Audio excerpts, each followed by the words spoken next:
3 बच्चों की माँ है, इसने ये क्या कदम उठा लिया, 21 साल के लड़के के साथ जुल्म हो गया। मैंने उनसे कहा किसी का प्रोफाइल पहले देखते हैं, मैं आपसे काफ़ी बड़ी हूँ, आपके जितना तो मेरा एक बेटा है। इन्होंने कहा कोई बात नहीं, आप जितने भी बड़े हुए। अफेयर चलाना एक और चीज़ होती है, शादी करना बहुत मुश्किल होता है। और मैंने कहा ये भी बच्चा है, भाग जाएगा, बट ही सस्टेन्ड देयर। तो मैंने कहा नहीं, खुदा हाफिज़। उनके दोस्त की कॉल आई कि जी उसने गोलियां खा ली। मैं कहा ड्रामा है। मैंने कहा ओके, मेरे भी गुर्दे में दर्द है, मैं हॉस्पिटल जा रही हूँ। इतना एतमाद या इतना यकीन या ये बात दुनिया के किसी शौहर में नहीं होगी। फरहान का मोबाइल मेरी फिंगर से खुलता है। आप तो हर मरीज में भी रिकॉर्ड तोड़। एक बड़ों ने मिसाल बनाई हुई है, कच्ची उम्र दा प्यार ना आर ते ना पार। ये इंशाल्लाह मरते दम तक। तो आपने इनको पकड़ सही रखी हुई है। मैं क्या हूँ ना जा। अस्सलाम वालेकुम। वालेकुम अस्सलाम। कैसी है हमारा? अल्हम्दुलिल्लाह। आप कैसे हैं फरहान? जी अल्हम्दुलिल्लाह। आपको छोटे मियाँ कह दे तो कोई बुरा तो नहीं लगेगा? जी नहीं, कोई इशू नहीं। हमारा मुझे ये बताएं, फेसबुक की मोहब्बत सुनी थी कि फेसबुक पर किसी बाहर के लड़की को किसी लड़के को मोहब्बत हो गई और वो सब कुछ छोड़कर पाकिस्तान आ गया। ये टिकटॉक की मोहब्बत की क्या दास्तान का नया ट्रेंड आया है? टिकटॉक पे सब रियल होता है। यानी एक बंदा आपको बाकायदा हिलता जुलता बोलता नज़र आता है, उसका लाइफस्टाइल, उसका सब कुछ नज़र आता है टिकटॉक के ऊपर। तो वो एक रियलिटी थी।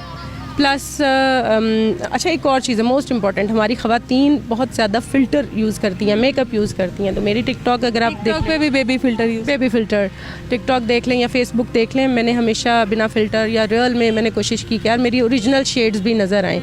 मेरे कुछ ऐसे वीडियोज़ जो थे वो इन्होंने बहुत पसंद किए थे, बहुत अरसे से फॉलो कर रहे थे, तो मुझे पता नहीं था ये फॉलो कर रहे हैं। तो जब सडनली इन्होंने कमेंट्स में प्रपोज किया तब मैंने नोटिस किया कि अच्छा कोई बंदा मुझे मतलब इतना खुलम खुला के कमेंट्स में इजहार है मोहब्बत। फरहान जी कमेंट्स में इज़हार किन्ने मत दित्ती सी कि कमेंट्स ही इजहार मोहब्बत हो जाए? नहीं, मुहब्बत विच मत नहीं चलती, मत मरनी भी नहीं चाहिए किसी दी। मोहब्बत में मत मारी जाती है। तो वो एंड तक पता लग ही जाएगा इनकी कितनी मारी गई है मत। मुझे ये बताओ फरहान कि आपको ये कैसे पसंद आई? मतलब अगर उम्र का भी फ़र्क देखा जाए तो है, आप अभी बिल्कुल एंड जिसको कहते हैं जवानी में कदम रखा, तो कैसे पसंद आई? कब से इनको फॉलो कर रहे थे? मैं मोहब्बत में रंग और नस्ल और ये जो बरादरी टब्बर टाइप होता है, मैं इन चीज़ों पर बिलीव नहीं करता। और बाकी ये पसंद टिकटॉक पे मैं इनका बोलने का तरीका, सलीका वगैरह, काफ़ी पहनने का तरीका, ये मुझे काफ़ी अच्छा लगा। और बाकी एक बात, ये जो लिखती हैं वो सच लिखती हैं, ये उसमें झूठ कुछ नहीं होता, तो इसलिए मुझे ये अच्छी लगती हैं। आप मुझे बताएं हमारा, आपने इनको कितना तंग किया है? क्या फौरी तौर पर प्रपोजल एक्सेप्ट कर लिया था? हो ही नहीं सकता। ख़वातीन कभी किसी की बात को आसानी से मानती नहीं है। मतलब शॉपिंग करने भी चली जाए तो वहाँ पे भी दुकानदार की मत मार देती हैं, तब जाके कोई चीज़ जो है फ़ाइनल करती हैं। तो कितना जलील किया इनको? बहुत पहला प्रपोजल इनका कैसा था? पहला प्रपोजल मतलब एक कॉमन मुझे लगा, क्योंकि फ़ेसबुक पे नॉर्मली मैं वीडियोज़ उन दिनों उसी टॉपिक पे बना रही थी कि बहुत सारे लोग थे जो मुझे बार बार यही शादी कर लो, आप शादी के लिए मान गई तो 100 देगें चढ़ाऊँगा और ये वो, मैं उसी पे बना रही थी। तो ऐसे में फरहान का प्रपोज़ल भी मुझे मतलब जस्ट फ़नी लगा ना, और मैंने उसी तरह फ़नी वे में इनसे कहा, मेरा एक भतीजा है जो उनकी इसी एज का है, उसको मैं अपना बेटा कहती हूँ। मैंने उनसे कहा, किसी का प्रोफाइल पहले देखते हैं, मैं आपसे काफ़ी बड़ी हूँ और आपके जितना तो मेरा एक बेटा है। तो इन्होंने कहा कोई बात नहीं, आप जितने भी बड़े हुए। तो फिर मैंने शाम को इनसे बात की इनबॉक्स में। मैंने कहा क्या मसला है? तो मैंने देखा कि मतलब ये लगातार एक ही कमेंट और बड़े सीरियस होके वो कर रहे हैं। तो मैंने इनसे इनबॉक्स में बात की, इन्होंने मुझसे नंबर मांगा। मैंने कहा भाई नंबर तो मैं यूज़ ही नहीं करती ना, सरासर झूठ बोला मैंने। तो वो नंबर फिर इन्होंने कहा अच्छा ठीक है, मुझसे नंबर ले लें, मेरे नंबर पे व्हाट्सअप बना लें, मुझसे बात करें। नंबर पे मैंने व्हाट्सअप बना लिया। फिर उसके बाद आपने उन्हीं के नंबर पे बना लिया? उन्हीं के नंबर पे। और उसके बाद फिर फेसबुक हुआ, तो मैंने इनको बताया, ये मुझे अमारा ख़ान के नाम से सर्च कर रहे थे। तो फेसबुक फिर मैंने इनको बताया अपना, मैंने कहा ये मेरा फ़ेसबुक है। फिर उन्होंने फ़ेसबुक पे देखा, फिर इन्होंने वहाँ, मैंने कहा आप एक दफ़ा पहले पूरी तसल्ली करो कि आप किसको प्रपोज़ कर रहे हो, मेरे बारे में पहले जान लो, फिर मैं आपको देखूँगी कि क्या आप कायम रहते हो। क्योंकि मुझे ऐसा लगता था कि यार एक ख़ातून जिसके 3 बच्चे हों, जो डिवोर्स्ड हो और जो तल्ख़ लिखती है, उसको शायद एक्सेप्ट करना, एम्बिशियस औरत को लोग झेल नहीं पाते मोस्टली, जो उनको लगता है कि हमसे ज़्यादा स्ट्रेंथ है इसकी, ये 8 साल से अकेले बच्चे संभाल रही है। ऐसी औरत से हैंडल करना, अफेयर चलाना एक और चीज़ होती है, शादी करना बहुत मुश्किल होता है। तो मैंने बड़े बड़ों को भागते देखा था उल्टे कदमों, और मैंने कहा ये भी बच्चा है, भाग जाएगा, बट ही सस्टेन्ड देयर। उसके बाद फिर ये नहीं भागे? नहीं भागे। कैसे आपने कबूल किया कि अब शादी कर लेनी चाहिए? बड़ा मुश्किल डिसीजन था, ये डटे रहें। उसके बाद जब हर चीज़ के ऊपर इन्होंने कहा जी ओके कबूल, नो प्रॉब्लम।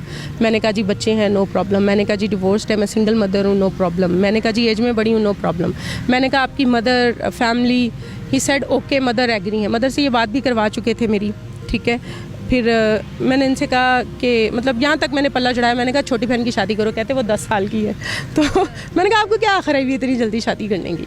तो इस साइड के नहीं, मैं आपकी स्ट्रगल देखी है मैंने, तो मैं उससे इंस्पायर हुआ और मैं चाहता हूँ कि मैं आपका साथ दूँ। ये जो आपको बेयकीनी है कि दुनिया के सारे मर्द गलत हैं, ये जो आपको ऐसे लगता है कि यार दुनिया ख़त्म हो चुकी है और इसमें सिर्फ़ और सिर्फ जालिम, बेहिस या झूठे लोग ही बचे हैं, तो मैं आपका यकीन आपको दिलाना चाहता हूँ। तो मैंने कहा नहीं, खुदा हाफिज़। मैंने फ़ोन बंद किया। इन्होंने मुझे थोड़ी देर बाद इनके दोस्त की कॉल आई कि जी उसने गोलियां खा ली हैं। मैं क्या ड्रामा है, हाजमुला की तो गोलियां नहीं खाई थी। मैं भी यही समझी। मैंने कहा कोई चिली मिली खा ली होगी। तो मैंने वही समझ के तो मैंने कहा ओके मेरे भी गुर्दे में दर्द है, मैं हॉस्पिटल जा रही हूँ। फरहान मुझे ये बताएं कि आपने कौन सी गोलियां खाई और आप अगर वाकई आप यार आपको कुछ हो जाता तो कौन जिम्मेदार था उसका?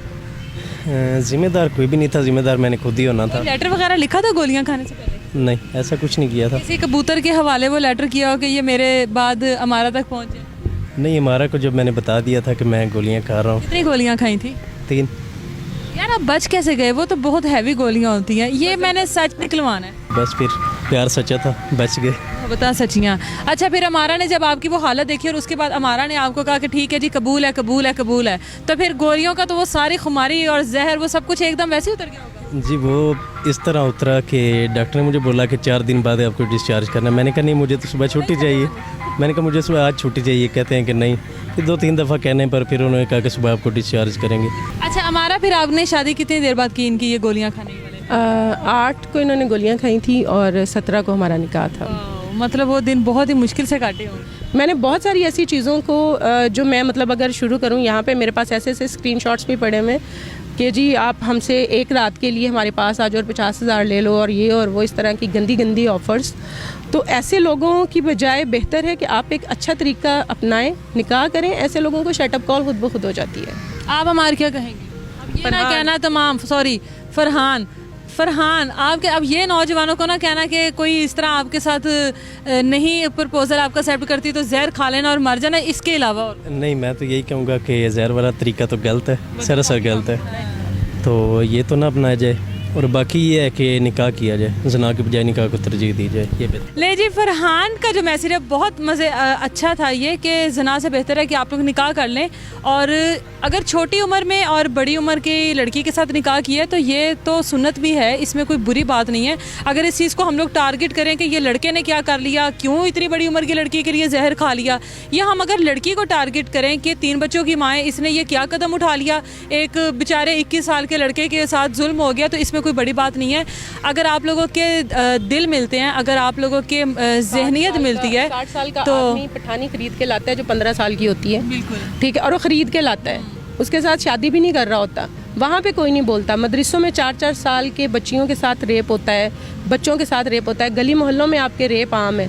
तो इसकी बजाय अगर आप निकाह को आसान कर देंगे, अगर पेरेंट्स जैसे इनकी वालदा ने समझा, मेरे वालिद ने समझा, हम आपसे शेयर करेंगे वो पिक्स जो मेरी वालदा से इनकी वालदा से मैं मिली और मेरे वालिद से ये मिले। तो आप देखिएगा कि अगर पेरेंट्स ऐसे सपोर्टिंग हों और तरबियत अच्छी देने वाले हों, सपोर्ट करने वाले हों, तो मेरा नहीं ख्याल कि इस माशरे से हम ऐसी बुराइयों को और जना को हम ख़त्म कर पाएंगे। मुझे लगता है कि हम फ़ौरन ख़त्म कर लेंगे अगर पेरेंट्स इतने अंडरस्टैंडिंग हों। हमारी बेस्ट विशेज़ हैं फरहान और अमारा के लिए कि ये अपनी आने वाली ज़िंदगी में हमेशा खुश रहें। अमारा ने जितना भी सफ़र करना था कर लिया, अब आने वाली ज़िंदगी दोनों की अच्छी गुजरे। अपना बहुत सारा ख्याल रखिए। मैं दोबारा मिलूंगी किसी नई स्टोरी के साथ, तब तक मुझे इजाज़त दीजिए। अल्लाह हाफ़िज़।